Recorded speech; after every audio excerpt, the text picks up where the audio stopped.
How's it going, everyone? I'm Nick, and you're listening to episode 38 of the Fresh Perspective podcast. Every June, the Freethought Forum celebrates the Stoic Cardinal virtue of courage, also known as Fortitude or Bravery. In this episode, I'll share some of the new traditions observed in our Courage Festival. But first, I'd like to dive deep into what it means to be courageous. How does a brave person behave? How can we become more courageous people? Come with me as we consider these and other questions unfit for the faint of heart.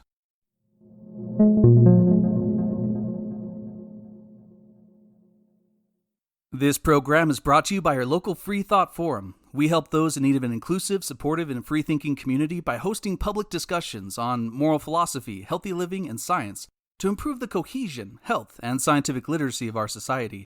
Everyone is welcome, regardless of personal background, religious belief, political leanings, etc., to participate in these open and civil discussions every week. To learn more about our organization, to find a local group meeting near you, or to take part in our weekly online meetings, please visit freethoughtforum.org.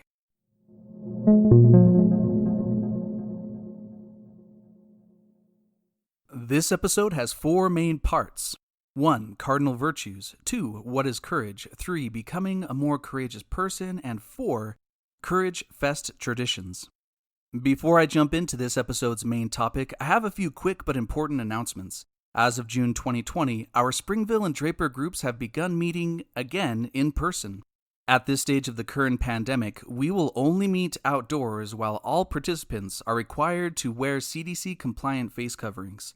These safety guidelines may be adjusted if the situation improves or worsens, so be sure to keep an eye on your group's official webpage. As always, our online group will continue to meet on Discord every Sunday evening. To better utilize our content creators' resources and ensure that we release high-quality content on a more regular basis, the Executive Board has decided to adjust the upload schedule of this program to 1 release per month. Thank you for your understanding and flexibility.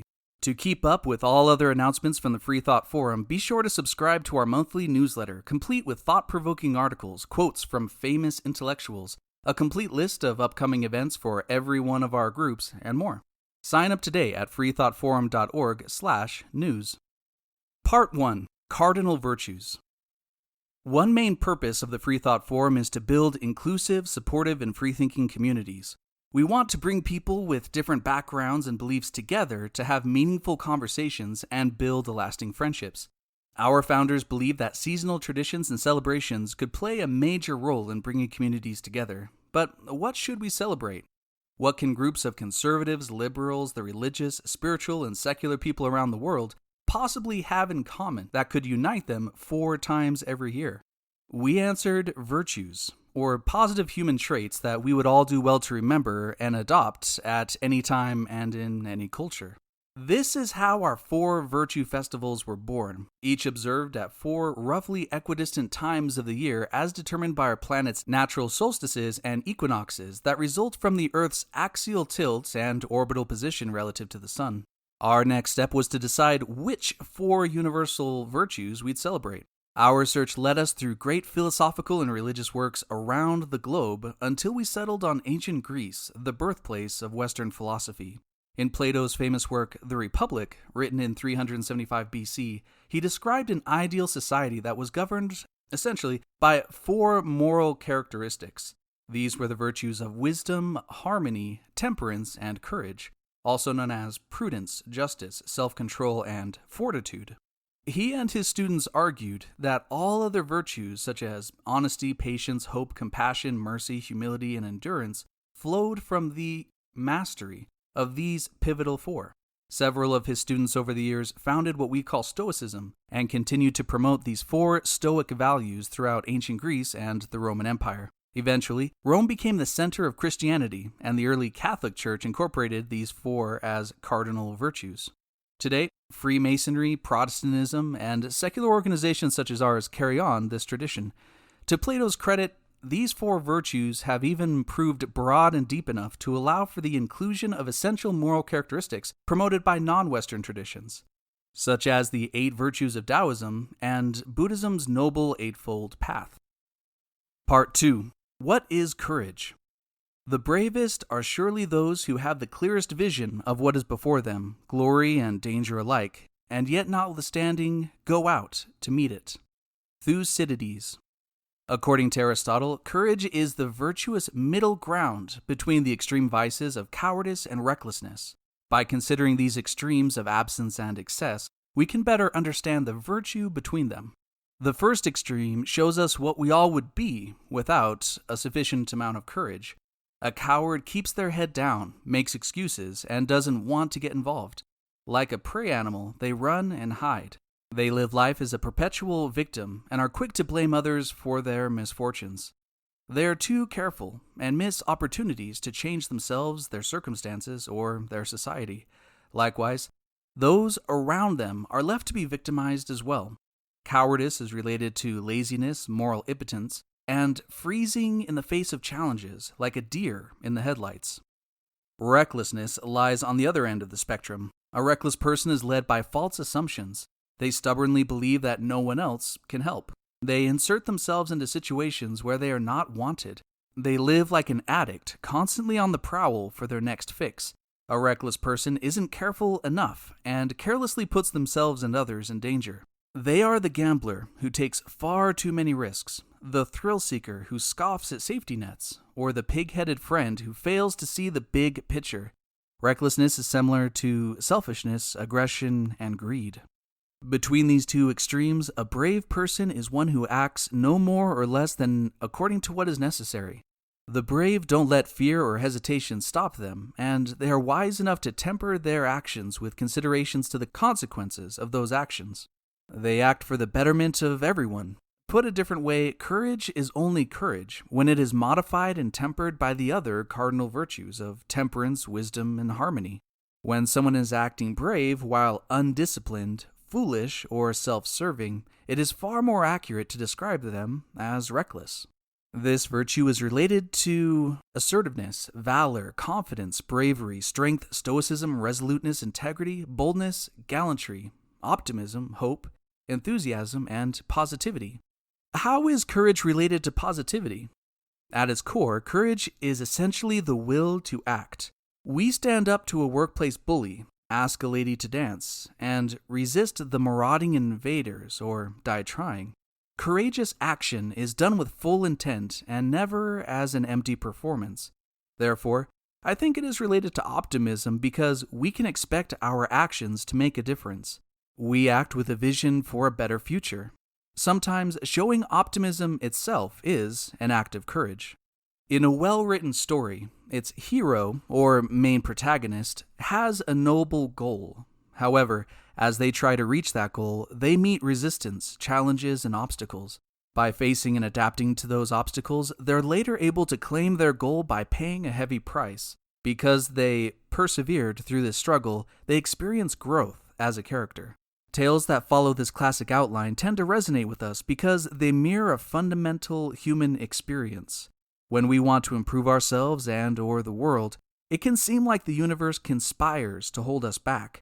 So many things get in our way, and we quickly learn that many problems have difficult solutions.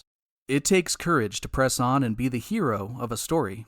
This is one reason why we think of courageous people as heroic. As the hero of your own story, courage is essential for your personal growth and indispensable if you desire to make a meaningful impact on the world. If we, like fictional protagonists, strive to live virtuously and do what is morally right, then we'll encounter resistance and social pressure to compromise on our values. We may be tempted to lose our resolve and dismiss our goals, like the coyote and his sour grapes. At first, it seems like rejecting the call to adventure is the easiest option. Like a coward, we may be all too eager to give up, make excuses, escape from consequences, hide, appease, and avoid conflict at all costs. In contrast, a courageous person is focused on tomorrow's reward, not on today's discomfort. The brave care most about doing what needs to be done, no matter the cost. How can we tell if we're courageous people? Courage is something that is constantly tested and proven in moments of pressure. If you aren't encountering any pressure or resistance in life, then you aren't being brave. We may like to think we're brave, We may imagine that we'll act heroically if called upon in the distant future, but that isn't true courage. Courage is proven with action. It's proactive, so we can't wait for opportunities to present themselves. Likewise, if you typically deal with challenges by running back to where you're comfortable, then you have some work to do. Sometimes, even to live is an act of courage. Seneca.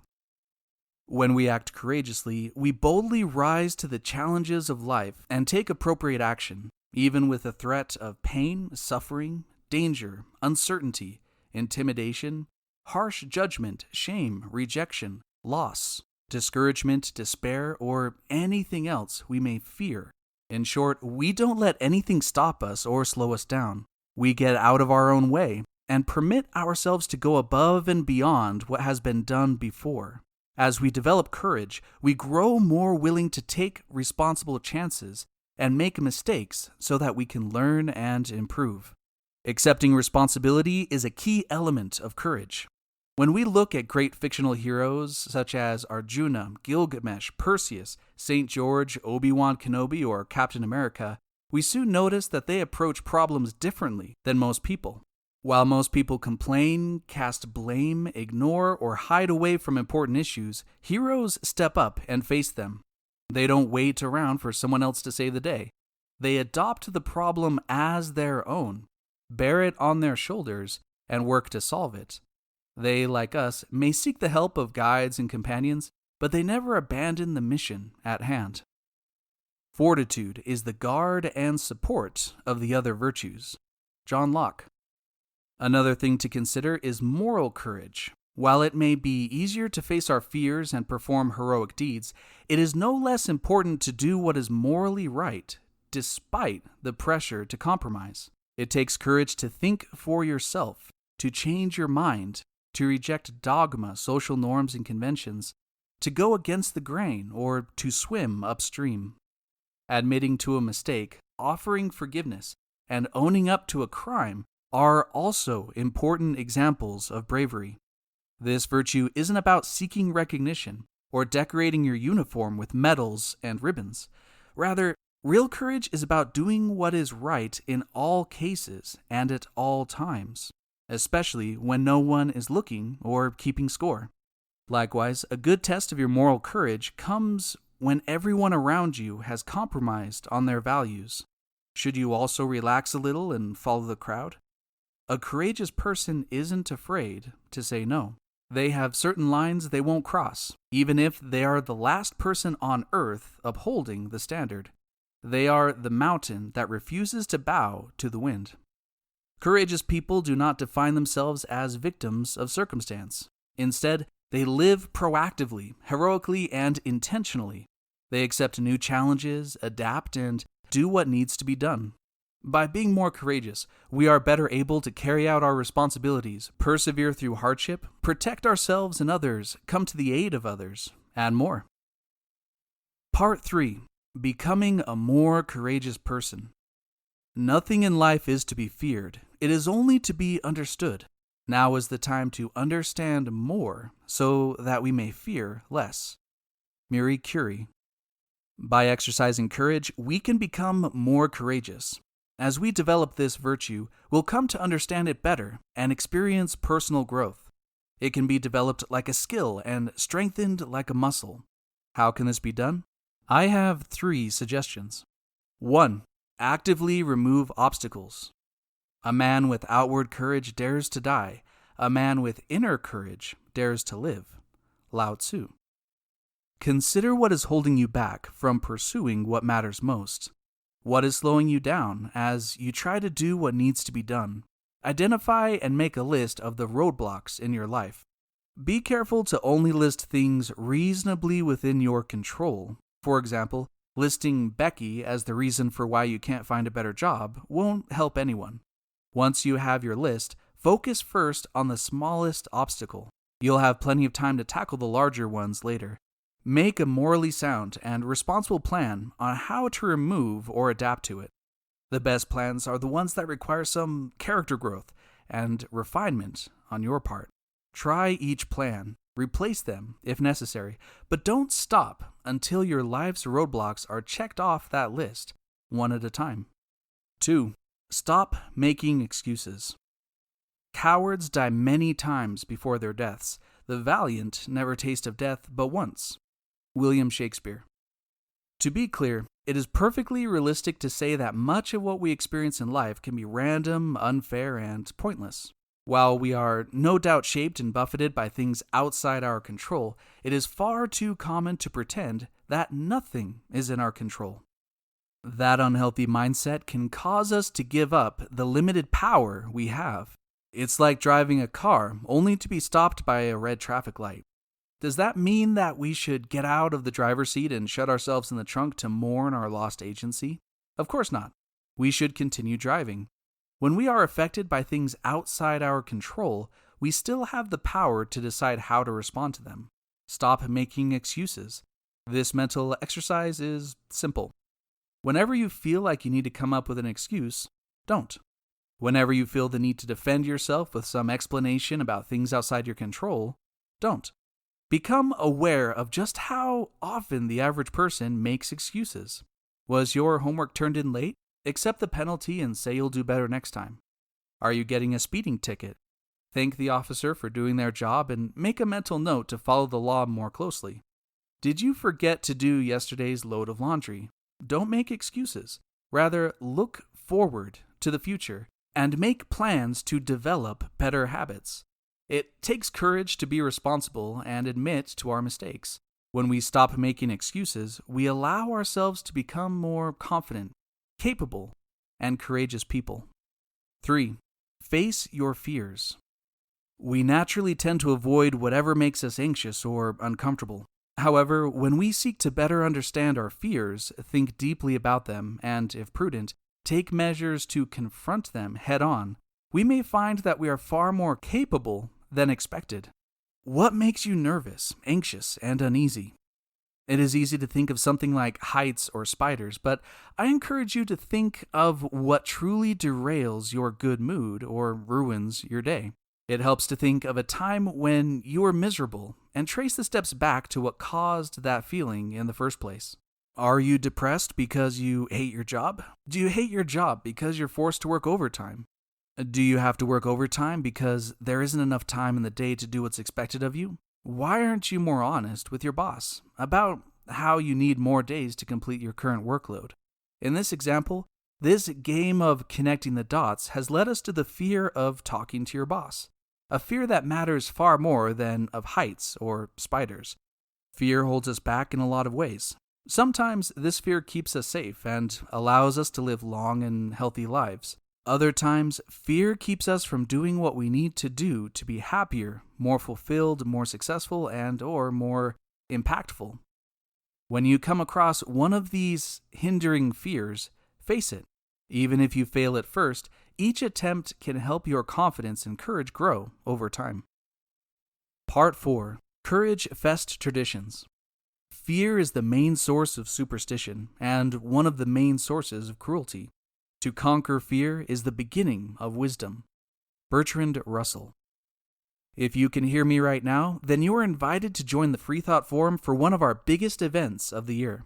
As midsummer approaches, we have an opportunity to come together and take a healthy break from current events to enjoy some positivity, games, and an epic outdoor festival. Our Courage Fest is an annual celebration that takes place near the June solstice. The solstice usually falls on June 20th, 21st, or 22nd, so our festival will probably be held on the third Saturday or Sunday of the month. Be sure to check out our website to see exactly when and where this year's festivities will take place. Come and enjoy some great music, rounds of Steal the Flag with foam swords, a water fight, team sports, and some free food. We have something fun planned for guests of all ages and a gift bag for you before you go. After our festivities in the park, all participants are encouraged to consider how they can become braver individuals, face their fears, and pursue their goals with increased vigor. Here are 9 traditions introduced in this festival's first year. 1. Freethinkers assemble. In contrast with our Temperance Festival, held 100% online, and our Harmony and Wisdom Festivals that are celebrated at the group level, this occasion calls for members of all of our groups, plus our awesome neighbors, guests, and visitors, to come together in person once a year. This one event will replace all other regularly scheduled events on that same weekend. This festival is celebrated outdoors and will include water games and physical competitions. Be sure to wear dark clothes that can withstand a wet and rugged day at the park. 2. Bring requests for the DJ. Which upbeat tunes get you moving? Be ready with a few of your favorites that our DJ can add to our party music playlist. Before jumping into the park games, don't forget to smile for a group photo. 3. Foam Sword War. The festival will kick off with a classic summer camp game of Steal the Flag. Every participant will be lent a foam sword and assigned a team with a corresponding flag and a base. If you're hit by a sword, you're out and must drop your sword and the flag if you have it before returning to your base. After that, you're back in the game. Only one sword may be held at a time and no sword tossing is allowed. The game continues until one team has both flags at their base. We will probably play 2 or 3 rounds before declaring the victorious team and returning all borrowed swords, team handkerchiefs, and flags to be used by next year's combatants. 4. Water games. What has your group leader planned? Will you use a beach towel to vault water balloons to a partner? Run a relay race with soaked sponges? Chase your rivals with a water-filled bucket? Or some other watery mayhem? Come ready to play a few water games to help us all beat the summer heat. 5. A free summer lunch. After our visitors are thoroughly soaked from the water games, it'll be time to enjoy some freshly cut watermelon and sizzling slices of pizza. After serving all festival goers, our directors, group leaders, and assistants will eat last. 6. Team sports. Each year's festivities will wrap up with a few friendly games of basketball, volleyball, ultimate frisbee, soccer, or whatever else our guests would like to play. If you would like your favorite team sport to be considered, be sure to bring a ball from home. 7. Gift bags. Before you leave, be sure to pick up a gift bag including some candy, collectible buttons, and other goodies, including a thought-provoking discussion primer about what it means to be courageous. 8. Suggested family tradition, blood donation. Local hospitals don't only need donations in times of crisis. New patients need them every day. After the festival, why not show some bravery and heroism by donating some blood, red blood cells, platelets, or plasma to those in need? Check out our festival's webpage for a couple of online resources that can help you find where, when, and how you can donate. 9. Decorations and theme. To ground the abstract concepts featured in this celebration, the following symbolism is utilized. The colors red and violet. In many cultures, the color red is strongly associated with the planet Mars, gods of war, passion, conflict, aggression, sacrifice, and courage.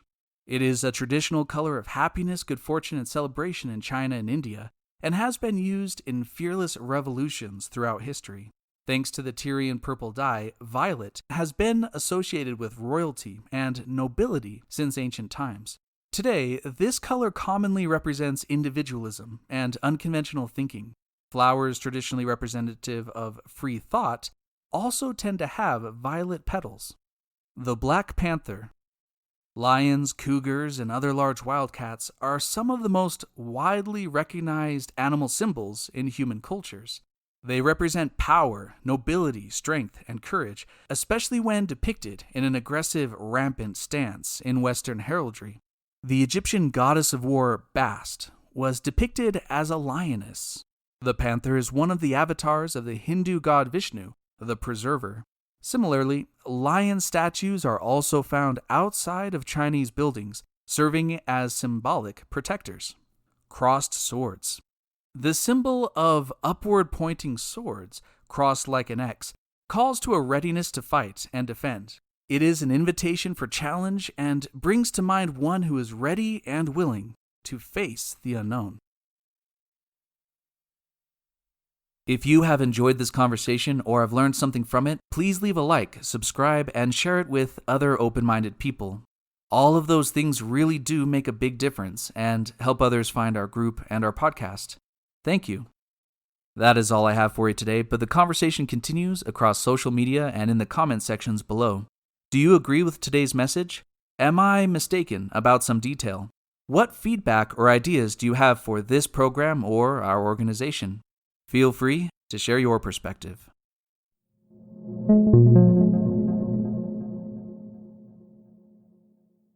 A special shout out goes to Sam Wagner, Penny Davis, Dale Thurber, PhD, and Brooke Freeman. Your monthly support makes this all possible. To check out our awesome donor rewards starting at $1 per month, please visit freethoughtforum.org/donate.